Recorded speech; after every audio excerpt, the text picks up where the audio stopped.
Hola, buenas noches. Creo que estamos ya iniciando esta disertación o diálogo, una especie de diálogo en el cual, por nuestra parte, será de modo verbal y espero que por la parte de los que vayan asistiendo sea de modo escrito a sí mismo.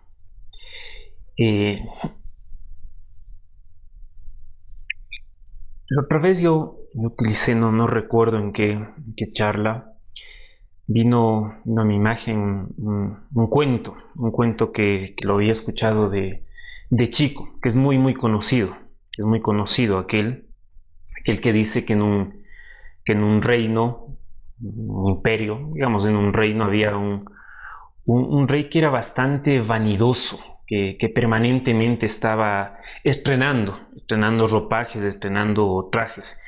Y eso llegó a oídos de un par de timadores. Y estos timadores fueron y lo ofrecieron. Decían que tenía una tela especialísima, que nadie podía acceder, que él sería el único que iba a tener un traje con esta tela. Pero que tenía una particularidad esta tela, que esta tela solo podía ser vista por personas inteligentes. Bueno, total que le convencieron a este rey, obviamente.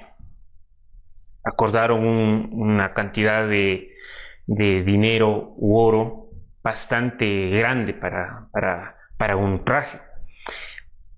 Y este rey, con alguna regularidad, bueno, primero mandó a uno de sus cortesanos, a uno de sus consultores, digámoslo así, a que verifique el trabajo que estaban realizando estos astres, entre comillas, los desastres. Y fue, y claro, ellos dijeron, mire el traje, mire este traje que está quedando perfecto. Y claro, él no lo vio, ¿no? Pero dijo, sí, claro, está muy bonito el traje, sabiendo que no lo había visto. Que llegó al castillo, palacio, le preguntaron, ¿y cómo estaba el traje? Obvio, no iba a decir que no lo vio, porque eso implicaría que era un tonto, pues esta tela solo lo veían los inteligentes. Y dijo, no estaba perfecto. Y luego el rey mandó a otro, y después a otro, y obvio, todos se fueron sin haberse puesto de acuerdo, considerando, si el anterior lo vio, claro, yo no voy a decir que no lo he visto, no voy a pasar por tonto. Así que todos fueron repitiendo, llamémoslo así, que estaba fantástico este traje. Y llegó el momento de estrenar este traje y le colocaron el traje al rey y dijo, mira, le queda perfecto. Y claro, el rey dijo, uy, si todos mis cortesanos lo vieron, yo no voy a decir que no lo veo. O sea, sí, claro, uy, está perfecto. Y salió a lucir su traje. Y claro, todos, qué bestia, qué bonito el traje. Sin embargo, de aquello, nadie lo veía, pero todos se autoengañaban que el traje estaba muy bonito. Hasta que por ahí un niño se preguntó y preguntó, quizá algunos lo vean, quizá otros no, pero tópelo. Si es una tela, por más fina que sea, por más seda que sea, va a tener algo, se le va a ubicar. Y ahí recién se hizo conciencia tanto del rey que estaba en ropa interior, por decirlo menos, y todos los demás pegándose un baño de sinceridad. Este cuento, que es muy viejo, muy antiguo, enseña algo que es real, que muchas veces nos vamos autoengañando en cosas y por no sincerarnos justamente, y todos decimos, sí, claro, ¿entendiste esto? Claro, sí, y al final no entendemos para nada. Pero hace falta alguien que pregunte, hace falta alguien que se pregunte a sí mismo y pregunte al resto.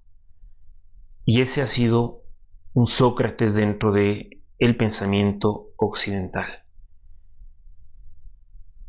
ese niño de nuestro cuento tenía esa misma actitud permanentemente. Sócrates es tal vez el filósofo por excelencia. Aquel, en algún momento se comenta que a Pitágoras le dijeron sófoso sabio, y Pitágoras se sintió casi oprobiado y dijo, no, yo no soy un sabio, soy un filósofo, no tengo la sabiduría, pero voy en búsqueda de reencontrarla. Pues ese camino se fue de a poco perdiendo y van apareciendo unos personajes en esta cultura griega que les denominaban, quizás se autodenominaban sofistas, los poseedores de la sabiduría. Y claro, Sócrates no era de esos. Sócrates más bien es el filósofo por antonomasia. Sócrates viene a ser el referente en el pensamiento occidental. Es un hito, a tal punto que se habla de un pensamiento presocrático, se habla de un pensamiento posocrático, no estrictamente, pero a Sócrates se le pone como un hito, como un punto de guía, alguien fundamental, tal vez el más directo, cuando Kant menciona que uno no puede ni enseñar ni aprender filosofía, lo que se puede enseñar y aprender es a filosofar, pues Sócrates es eso. Sócrates es aquel que filosofaba permanentemente. Y él va a ser a futuro una referencia con muchas escuelas o movimientos. Se habla de las escuelas menores, los cirenaicos, los cínicos, en fin, y unas que son ya más estructuradas y han pasado a la posteridad como grandes corrientes de filosofía. Hablo de los estoicos, los epicúreos, y yo me atrevería también a decir de todo lo que se fue gestando a raíz de Platón. Es distinto, okay, no vamos a hacer una disertación muy académica, pero sí va a ser Sócrates el centro, al menos en la divulgación platónica. Me estoy refiriendo a los diálogos de Platón. Sócrates es el centro, Sócrates es ese personaje que tendrá de seguro algo de Sócrates y también algo de esa visión platónica, pero será ese centro, será ese motor que servirá para futuro. Es decir, Sócrates va a ser esa referencia, reitero, en la filosofía. Y paradójica y graciosamente, Sócrates no escribió nada. No sé por qué. Werner Jaeger, un gran helenista, dice que de pronto, porque para Sócrates lo importante era su ahora, no ese porvenir, ese vivir esa hora. Lo importante era ese ciudadano, ese disertante que se encontraba con él. Lo importante era departir en ese momento, lo importante era dialogar en ese momento, no un futuro. Lo importante era esa persona, como por ahí se atribuye que Sócrates decía que los árboles, las piedras no le enseñan, de los hombres él sí aprendía. Ok, o sea, esa relación humana, ese vínculo, esa quizá increpación, bueno, esa aplicación del método que ya luego me voy a hacer referencia, o sea, ese fue el punto de partida para todo. De ahí se estructuraron corpus, se estructuraron elementos, como mencioné, escuelas, todo lo demás, pero en base a alguien que lo que hacía era, sino filosofar. Él filosofaba y conducía a que se haga lo mismo. Por ahí se comenta que en una ocasión Sócrates, por el mercado, caminando por la plaza, preguntaba, ¿y si quiero carne, dónde puedo conseguir? Pues le cogió a un chico, le preguntó y dijo, pues eso encuentras en una carnicería. Ok, y si, no sé, pues y si quiero comprar un caballo, en una caballeriza, en un establo, y así, sobre muchas cosas le preguntaba y él le daba respuesta donde podía conseguir. Y le preguntó, ¿y si quiero encontrar la felicidad? Ahí el joven se quedó un tanto, eso sí, no sé, eso no vende. Y ahí es cuando Sócrates le dijo, vamos, yo te voy a enseñar dónde se puede ir a encontrar, dónde podemos encontrar la felicidad. Ese era Sócrates, aquel personaje que estaba ahí en la sociedad.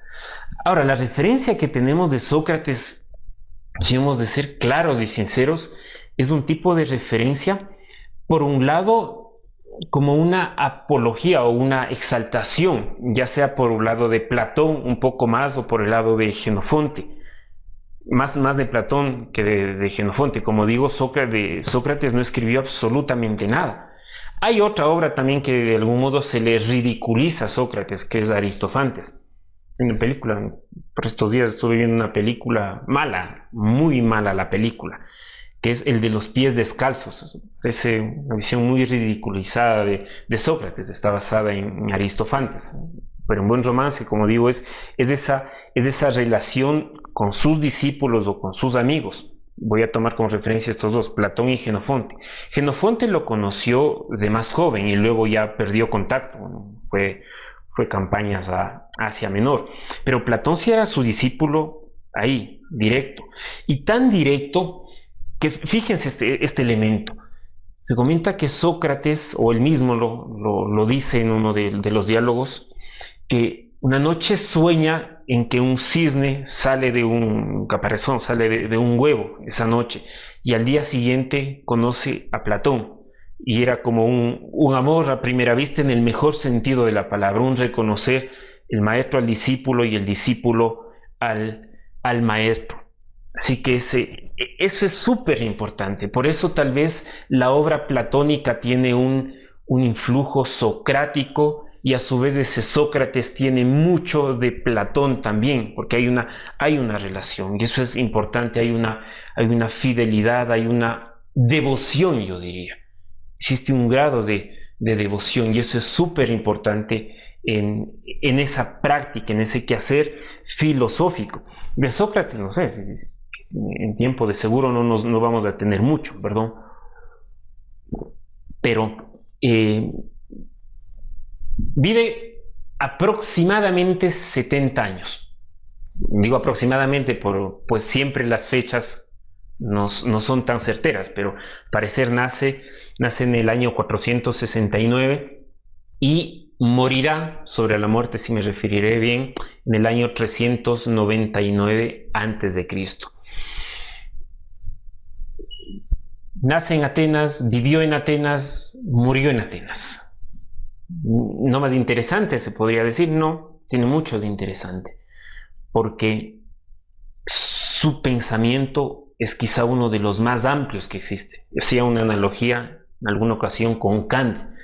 Kant igual, nace, vive y muere en Königsberg, pero su amplitud de pensamiento es muchísimo más amplio, al punto que tiene crónicas como que si hubiese viajado, pero no es que viajó a otras ciudades. Con Sócrates quizá es algo muy parecido. Un ciudadano, ni más ni menos que es un ciudadano que practicaba ese quehacer de ciudadano. Su padre por ahí se habla que fue, algunos dicen picapedrero, algunos dicen que fue escultor, su madre comadrona o partera, obstetriz, da lo mismo, asistía a los partos. Al parecer de joven algo aplicaba o ejercía la profesión de su padre. Como todo ciudadano participó como plita, es decir, como guerrero, en tres batallas, en tres grescas, y fue un ciudadano bueno o modelo en el mejor sentido de la palabra, pues respetó las leyes y ese tal vez es un distintivo, es un elemento muy distintivo y se fue volviendo quizá una molestia, un punto que marca tal vez ese elemento socrático o esa característica socrática. Ya le gustaba participar de diálogos, llámenle si ustedes quieren debates, pero en realidad son diálogos. Y por ahí llega a su conocimiento que el oráculo, alguien le preguntó al oráculo de Delfos cuál era el hombre más sabio de Atenas o de Grecia. Y la respuesta era Sócrates. Y eso le causó hasta no sé, un grado de hilaridad a Sócrates, causó chiste y dijo, no, no, eso no es cierto.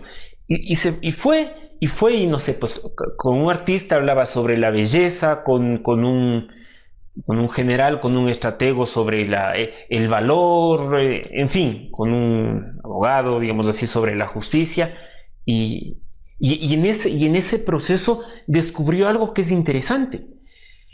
Sí, corroboró que estaba, entre comillas, el oráculo equivocado. ¿Y por qué entre comillas? Porque sí, ciertamente él no sabía, él estaba consciente que no sabía, pero descubrió que ellos tampoco sabían, pero creían saber. Y esa es la gran diferencia, tal vez. Él era consciente de su ignorancia y ellos eran ignorantes de su ignorancia.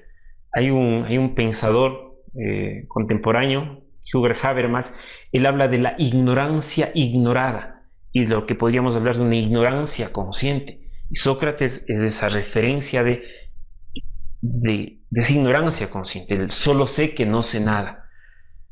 Pero eso al menos sabía, y eso ya era un punto de partida interesante. Otro punto, y claro, molestaba que no solo aquello de que Sócrates iba y picaba, era como un moscardón, como un tábano, algunos lo decían, como un mosco grande con un aguijón que iba y hacía que se despierte del letargo muchas personas, llamémoslo así. Pero además de eso, siempre se jugaba por el otro lado. Él participó estuvo parte dentro del consejo, uno de los consejos que había en Atenas, constituido por 300 personas, y hay algo que ha pasado a la historia, que todos, excepto Sócrates, acusaron a un estratego, a un general militar, y todos era casi unánime, excepto Sócrates, reitero, él no fue por ese lado y siempre fue molesto, pero quizá porque es importante preguntarse.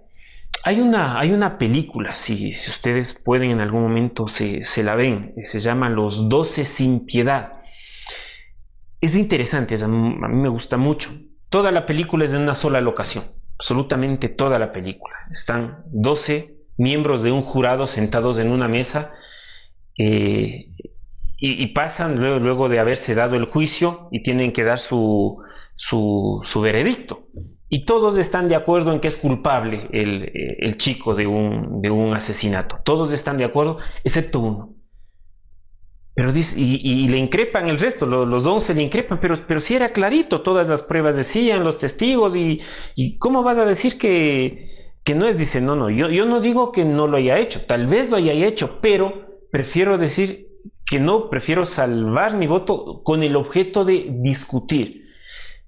Si nosotros le condenamos, a él le van a matar, dice este personaje de la película. Al menos creo que debemos dedicar un tiempo a preguntarnos, discutámoslo. Si hay que declararlo culpable, ok, le declaramos culpable, pero discutámoslo, démonos un espacio.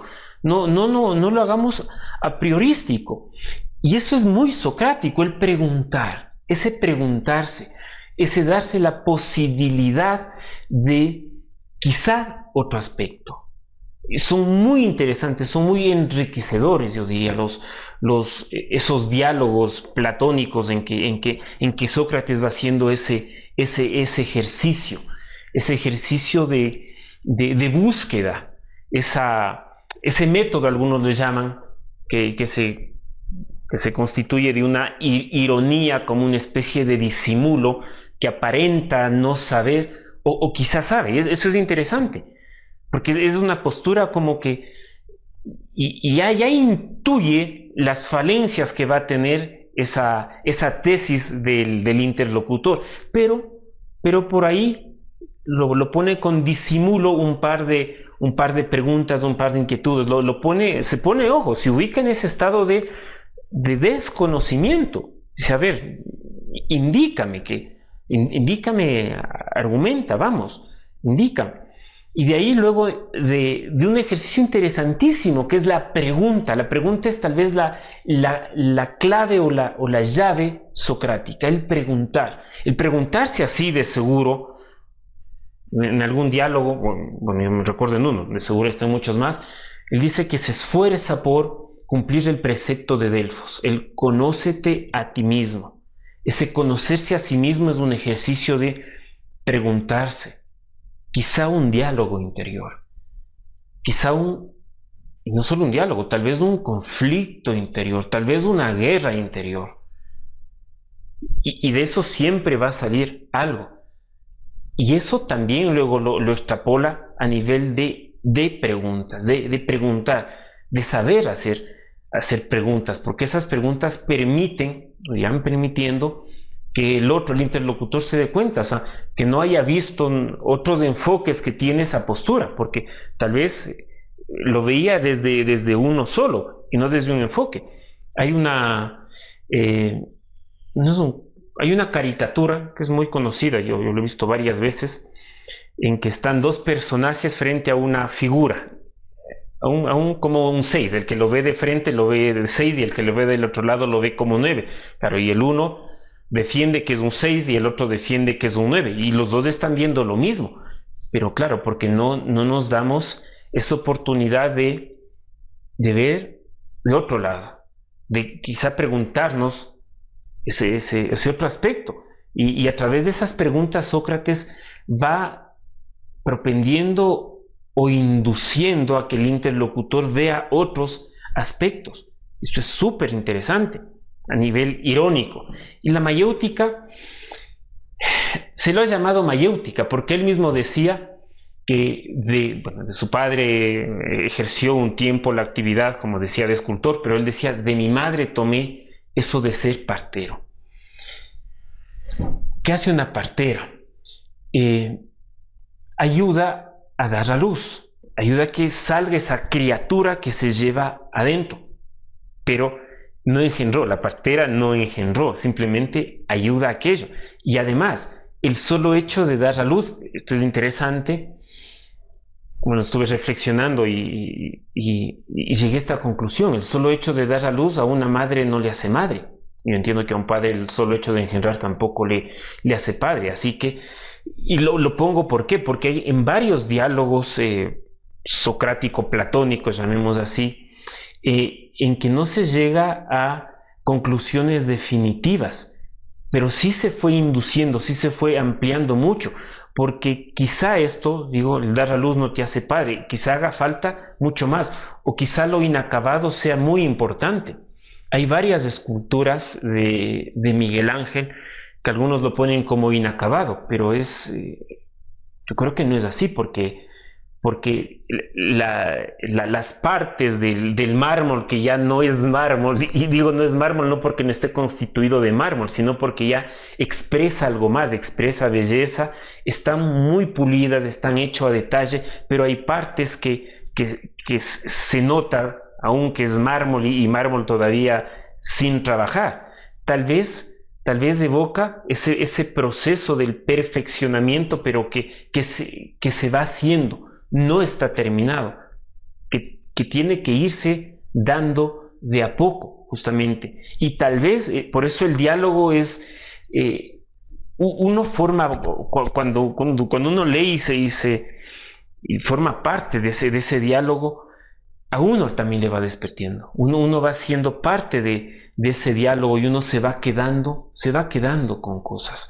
O sea, no establece en muchas cosas, no establece elementos definitivos, sino es un punto de partida. Justamente es un ejercicio filosófico, porque a nosotros, pese a que no escribió nada, pese a que ha pasado 1400 años, a través y ha hecho de ese personaje de un diálogo platónico, también va siendo un pequeño tábano a la distancia y nos va despertando, nos va moviendo un poco, nos va haciendo preguntar, ¿no? Nos va esto increpando otro tipo de cosas. Vamos siendo parte también de ese diálogo. Porque el diálogo a la usanza socrática, llamémoslo, y platónica, no es que haya una tesis y una antítesis, y en la cual una tendrá que superponerse sobre otra, no, sino de seguro estas dos son dos ópticas de una primera idea, y a través de un ejercicio, justamente de un ejercicio filosófico, se va llegando al original. Ver que mi postura y tu postura son dos distintas, pero quizás debemos llegar al origen, porque quizá buscamos lo mismo, ¿eh? Y en ese proceso socrático se va haciendo, este ejercicio. Yo no me atrevería a hablar de un pensamiento socrático porque como digo, lo que tenemos de Sócrates son lo más fidedigno, los diálogos platónicos, pero no tenemos un elemento concreto escrito.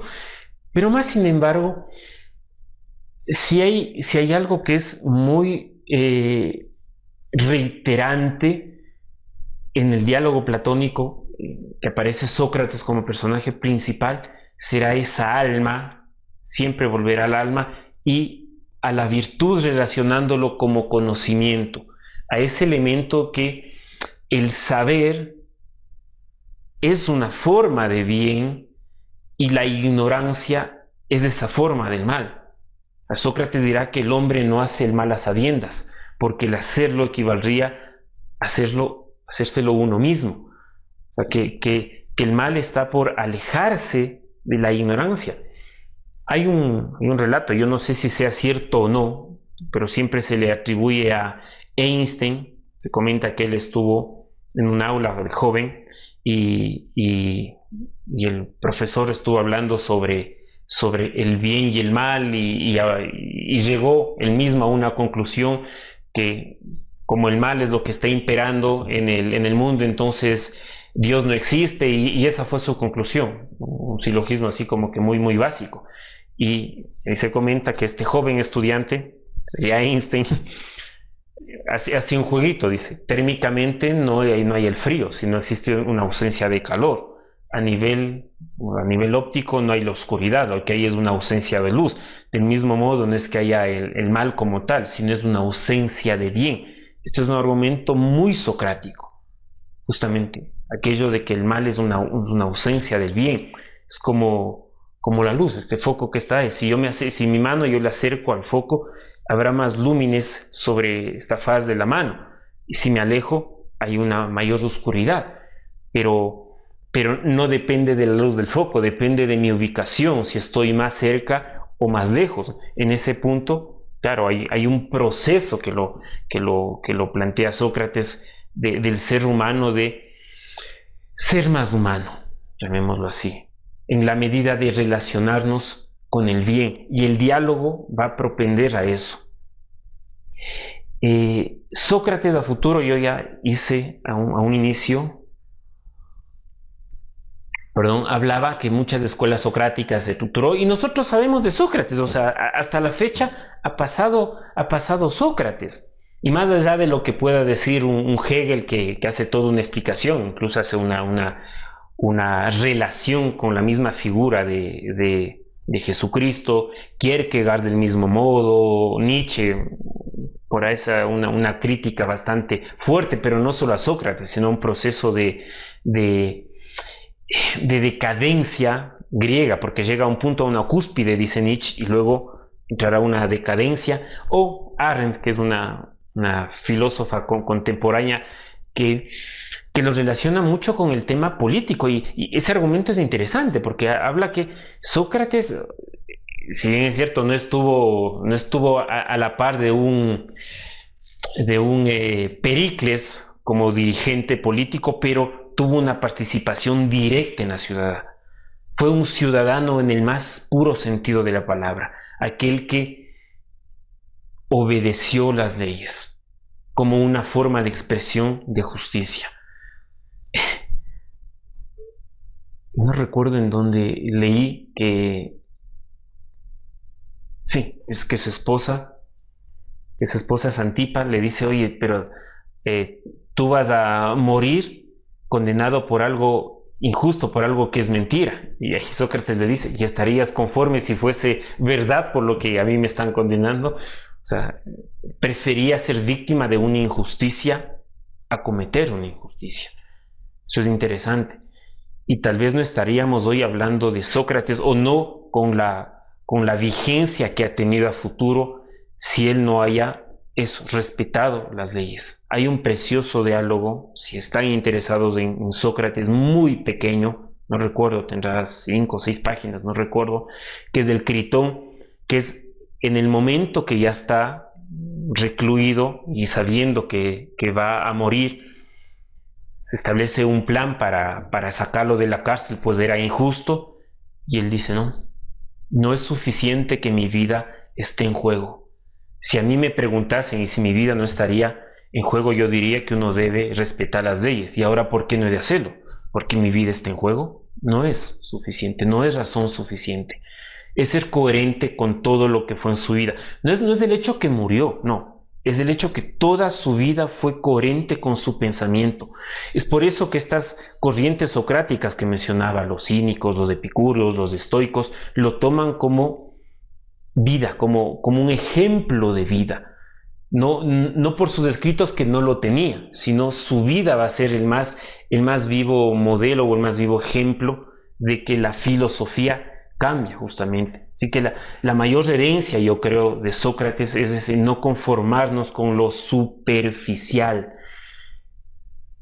Ese, yo ya voy, por ahí creo que están inquietudes o comentarios, porque me interesa eso. Yo estoy haciendo un adelanto, porque la gracia del ejercicio socrático es un tema de compartir, es seguir descubriendo ese primer elemento que decía, el no conformarnos con la superficialidad, siempre irá a lo esencial.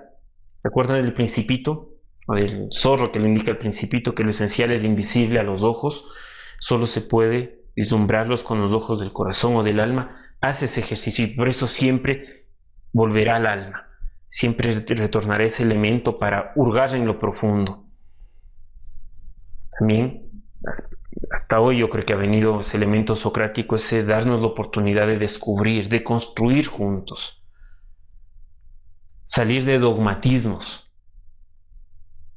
de parcialidades, sino intentar encontrar generalidades. Ejemplo, la idea de concepto que hoy es común para todos, esto es muy socrático. ¿A qué me refiero? Yo estoy sentado en una silla o en una mesa, pero ¿qué es una mesa? Un mueble, ok. ¿Qué es? O sea, definirlo, tener claro, diferenciar una silla de lo que sería un sillón, de lo que sería un taburete, pero diferenciar. No simplemente es el hecho que te permite sentarte, sino hay algo que a la silla le hace silla distinto de un taburete o distinto de un sofá, distinto de otro tipo de mueble, o de una litera, que es otro mueble. Descubrir lo esencial, pero es a través de esas preguntas justamente. Así que Sócrates es un llamado hacia aquello. David, ¿tú crees? Comenta o pregunta, porque veo, dice, ¿el conocerse a sí mismo me permite juzgar al otro? No, al contrario. Voy para ir pregunta, creo yo, ese es otro. Creo yo porque tomemos ese precepto cristiano de cuando veas la paja en el ojo ajeno, mírate la viga en el propio. Cuando uno prejuzga casi siempre cuando no ha hecho cosas, porque cuando uno se pone a hacer, uno se da cuenta que claro, una cosa es con violín y otra es con guitarra, distinto. Cuando tú sabes que, mira, la verdad es que hay algo que a veces uno no puede controlar, que hay como una bestia ahí, usando una imagen también muy socrática, él ubicaba al alma, decía que es como con una auriga guiando a dos caballos, un caballo blanco y dócil y otro negro y medio salvaje, y hay que llevar las riendas justamente, pero esos elementos, cuando uno se pone, cuando uno ha hecho una introspección, justamente te lleva a ubicarte, a alcanzar, no alcanzar, a sitiarte en un plano de humildad. Y eso no te hace juzgar, a los otros, para nada. Yo no digo que sea un experto en Sócrates ni mucho menos en la obra platónica, pero en todos los diálogos que he revisado no juzga, lo que va es hurgando, y de seguro es porque ha hecho ese proceso de conocerse a sí mismo. En Delfos, en el frontis de Delfos decía, conócete a ti mismo, y continuaba, y al ingresar decía, y conocerás al universo y a los dioses, pero parte de ese conocer.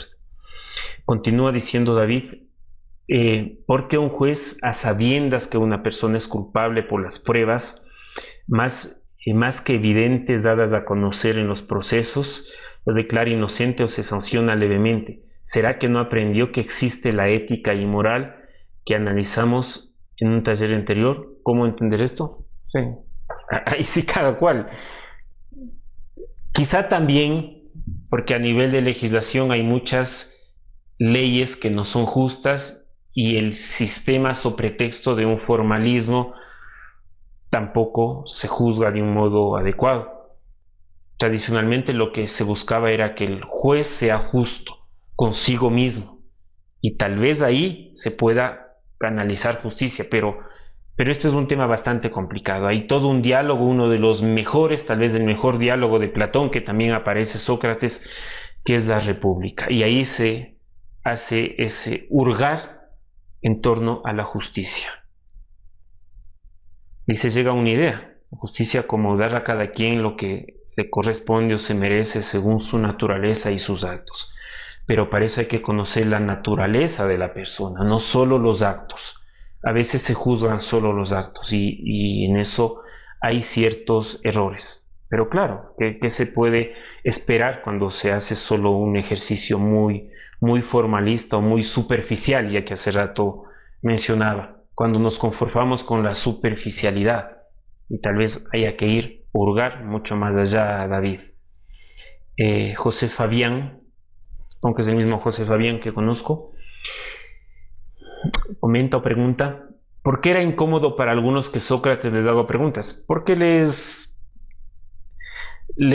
descosía las costuras, porque en ese preguntar les hacía caer en contradicciones, y ellos que aparentaban ser como autoridades o sabios de esos conocimientos, Sócrates en ese ejercicio de preguntas les hacía quedar mal, y obvio, en muchos casos le huían, o sea, era un personaje bastante molesto, le relacionaban como un tábano, decía, esa era la imagen, un moscardón, alguien que molestaba, o sea, un mosco que molestaba y picaba, y obvio no convenía. Claro, algunos han hilado mucho más fino que las acusaciones por las cuales se le condenó a muerte, simplemente como un chivo expiatorio que se usó, que no era real, simplemente era como para deshacerse. La pregunta que hace José Fabián, ¿por qué el miedo a reconocer la ignorancia propia? No sé, porque no nos encanta, no sé, porque tal vez no nos gusta estar sitiados sobre algo. Pero hoy a esto se ha repensado mucho. Alvin Toffler habla del proceso del desaprender. Cuando uno va desaprendiendo, va vaciando. Y el vacío es lo único que a su vez busca ser llenado. Y eso es interesante. La ignorancia en el mejor sentido, hoy se nota como algo, no sé, pues un oprobio, un insulto, o sea, es que él es ignorante. No, es que yo no sé. El no saber es bastante. Sé, pues, si a mí me dicen que tú desconoces ¿de qué puede ser? No tengo idea, de motores.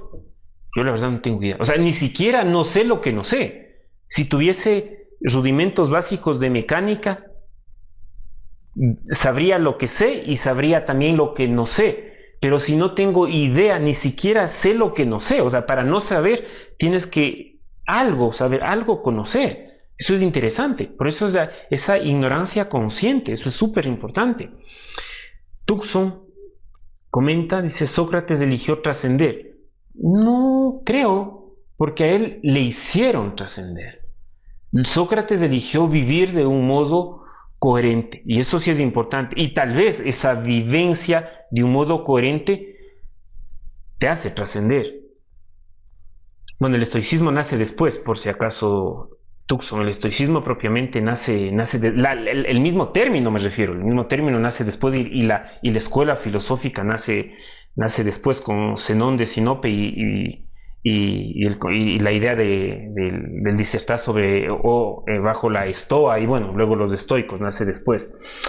Elegir lo correcto a pesar de las circunstancias y todos podemos hacerlo desde nuestro rincón, desde nuestro sitio de trabajo. Sí, Sócrates, sí, coincido absolutamente contigo en el resto. Sí, de pronto no tenías idea de eso del estoicismo, pero coincido absolutamente todo. Todos podemos de algún modo ser Sócrates. Todos podemos vivir de un modo coherente. Yo creo que la circunstancia que hemos vivido, si la hemos reflexionado, nos puede llevar a ser un poquito más Sócrates, al reconocer que no necesitábamos todo lo que aparentábamos necesitar, que muchas cosas han sido prescindibles, que no requeríamos mucho de lo que se estaba ahí. Alguna vez yo escuché y a mí me pareció muy curioso en algún momento. Escuché que el norteamericano promedio compraba o consumía 20 pares de zapatos al año. A mí me pareció así como que si tenemos un par de pies, es como que exagerado todo aquello. Y el mundo ha estado tendiendo mucho a eso, un exacerbado consumismo, un dar mucha importancia a la imagen, a elementos, no sé, muy soft, fitness y demás. Quizás Sócrates es un muy buen referente para las situaciones que hemos estado viviendo y también cómo afrontarlas, ¿ah? Alexander dice, buenas noches. Hola, Alexander. ¿Qué elemento de la filosofía y enseñanzas de Sócrates rescatarías y reflexionarías para el panorama actual, a la pandemia y el coronavirus? Aún no la leí, pero un tanto lo que mencioné hace rato. Y otro, ampliar la perspectiva. Esto que hoy hemos estado pasando no es nuevo en la historia. No es nada nuevo. Esto se ha repetido con un nombre, con otro nombre, un tipo de virus, un tipo de bacteria, en fin. Pero esto se ha dado con alguna regularidad, porque es parte tal vez de la vida. Es parte de esa existencia, el movimiento. Lo propio del mundo en el que vivimos es el movimiento y eso es cambiante. Pero también esa actitud de diferenciar lo que depende de mí y lo que no depende de mí. Eso es muy socrático. Si bien es cierto, es un elemento estoico, como por ahí mencionó Tucson, pero el estoicismo está en referencia a Sócrates, el diferenciar lo que depende de uno y lo que no depende de uno. Eso es muy importante. También el reconocer lo que es necesario e imprescindible y aquello que no lo es. Tal vez en esto hasta se exageró con el cinismo, porque Diógenes, que es uno de los personajes más conocidos del cinismo, ya llegó a grados exagerados, pero lo esencial, sí, reconocer. Por ahí se habla que Sócrates incluso andaba descalzo, y de pronto no le hacía falta dentro del hábitat en el cual estaba. Eso, al tener un grado de serenidad, creo que eso es súper importante, a reconocer lo que es importante de lo que no es tan importante. Más allá de todo, más allá de elementos que se digan, mira, hablar, no sé, de teorías conspiracionistas, de elementos, más allá de eso, que al final de cuentas no sé si en algún momento podamos saber algo más, sino a serenarnos en las circunstancias que estamos, a no llegar a exageraciones de asepsia o de elementos, a no llegar a exageraciones, a vivir de un modo más natural. Quizás era necesario reencontrarnos con un estado de familiaridad, quizá era necesario tener espacios para reflexión, quizá, y lo digo así como en el mejor sentido como pregunta, justamente tendríamos que preguntarnos, y eso sería el mayor ejemplo, mayor referencia socrática. Juan, hola Juan, ¿cómo vas? En relación a la bueno, no cometer una injusticia para pagar otra. La contraparte sería los actos de vandalismo por reclamar la muerte. No te entiendo bien, no te entiendo bien la pregunta. La contraparte sería los actos de vandalismo que reclaman. Hay que contextualizar mucho más. Yo supongo que estás haciendo, no te entiendo bien la pregunta, pero entiendo que el contexto es de lo que está ocurriendo hoy en Estados Unidos. Hay que contextualizar, reitero. Este es un hecho que viene de muchísimo más antes. Hablar de un racismo, de segregación, hablar también que esa supuesta cultura es solo un barniz. Hace muchos años hubo un apagón en Nueva York y la verdad que se dio un zafarrancho. No fue muy diferente de lo que pasó aquí en Ecuador en el 30S, bueno, cuando aquí se sacaron incluso cajeros de las paredes, o sea, cuando fue todo un zafarrancho acá en el país, lamentablemente, porque hay algo quizá que no está bien. Hay solo una apariencia de civilización muy superficial, porque no se ha profundizado en lo esencial. Y en estos elementos yo diría algo bastante similar. Ese hecho que hasta hoy no está muy esclarecido, y tal vez lo que voy a decir voy a caer muy mal en este momento. Hay dos hechos que conocemos. Por ahí circuló un video que el policía. Sí, pero hay muchas otras cosas que son solo conjeturas, que no se sabe. Ya jugamos a un maniqueísmo sin saberlo. El lunes bueno, el lunes malo, el uno es, cojamos, el lunes bueno, el lunes malo, el lunes negro, el lunes blanco, el lunes de clase baja, el otro es de clase media, en fin. Y al final llegamos de eso, a un maniqueísmo, pero en base a algo que no se tiene muy claro. O sea, prejuzgamos muy silvestremente. Quizá no reflexionamos muchísimo más allá. Quizá esa fue una circunstancia, no mucho más. Reitero, yo no lo conozco. Al fin de cuentas, sabrá el policía, ya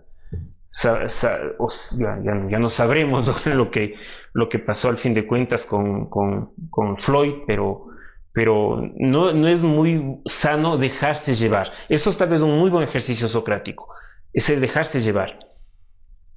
Se atribuye por ahí al cuento de las tres escribas, que en algún momento a Sócrates justamente alguien fue y le dijo: oye Sócrates, quiero conversarte algo del fulanito. Y ahí Sócrates le dijo: espérate, antes que me converses de ese algo del fulanito, dime, ¿lo que me vas a conversar del fulanito es bueno o malo? Le dice: no, es malo. Ah, ok, es malo lo que me vas a comentar. Lo que tú me vas a comentar del fulanito, ¿tú sabes, tú fuiste testigo o no? Dice: no, la verdad no fui, a mí también me comentaron. Ah, ok, o sea, no estás seguro, no, perfecto. Es malo y no estás seguro. Y el otro elemento, lo que me vas a comentar del fulanito, ¿es útil? ¿Sirve algo? Si no, la verdad no. Entonces, es malo, tú no estás seguro de eso y además no es importante, mejor no me lo comentes, evitémonos. Uno se podría salvar de muchísimo, porque a nivel de redes, actualizándole, uno retuitea o lo toma por verdades muchas cosas que te llega, y eso no es tan real. No hacemos un ejercicio justamente. Deberíamos ahí aplicar ese ejercicio socrático. Y Tucson dice: caminar ligero como Sócrates, solo con lo imprescindible para vivir con dignidad, y a eso le llamo minimal. Sí, llámale minimalismo, no importa cómo lo llames, si esa es la forma más adecuada, perfecto. Al final es un membrete, sí. Si por minimalismo tú entiendes una forma serena, natural de vivir, perfecto. Y eso es lo más importante. Listo, pues ya me pasé bastante del tiempo. Por último dice Tucson: esto ocurre por el egoísmo, porque hiere el amor propio de cada persona. No sé qué se referencia tal vez a Santos, pero sí, el egoísmo es uno de los elementos que impide ser equilibrado, impide ser objetivo, porque cada uno quiere defender su propia postura. Y Sócrates es un muy buen ejemplo de vida, más que de una doctrina, de vida, que él ni siquiera estando su vida en juego, no lo tomó como justificativo para no ser coherente a lo que ha sido toda su vida y para no obedecer las leyes. Si no, no estaríamos esta noche hablando de Sócrates. ¿Ok? Ha sido un gusto para mí, bueno, para nosotros como Nueva Acrópolis. Mi nombre es Javier Hernández, doctor y miembro de Nueva Acrópolis, que es una escuela de filosofía a la manera clásica. Lo que hacemos de eso es un ejercicio de filosofar, porque eso es la filosofía, no es un cúmulo de conocimientos, es un ejercicio de reflexionar, pero no que se quede como una reflexión, sino al menos intentando llevarlos a la práctica, que nuestro día a día sea reflejo de esas preguntas que nos hemos hecho y quizá de esas respuestas a las cuales hemos arribado. Muchas gracias con todos, muy buena noche. A finalizar.